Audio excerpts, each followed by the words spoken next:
तर आज आपण पल्मोनरी फंक्शन टेस्ट म्हणजे फुफ्फुसाची दुर्बीणद्वारे तपासणी ह्याबद्दल जाणून घेणार आहोत. पेशंट आहे, ह्याला खोकला 1-2 महिन्यापासून आहे, पण एक्सरे हा नॉर्मल दाखवतोय, पण ह्याला थंडीची आणि धुळीची ॲलर्जी आहे.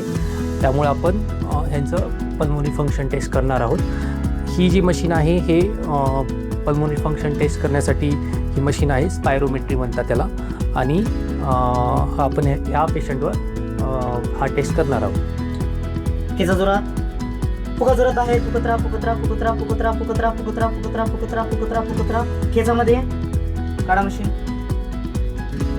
जार म्हणजे दमा असेल, ॲलर्जी ब्रॉन्कायटिस असेल, किंवा ज्यांना थंडीची धुळीची ॲलर्जी आहे, ज्यांना COPD आहे, ज्यांना कोविडनंतर फुफ्फुसावर परिणाम झाल्यामुळे दमा लागतो, ज्यांना फुफ्फुस ज्यांचे सुकून गेलेले आहे त्याला फायब्रोसिस ऑफ लंग म्हणतात, किंवा ज्या लोकांना सार्कोइडोसिस हा एक आजार असतो जो फुफ्फुसावर परिणाम करत असतो, तो एक प्रकारचा आजार आहे.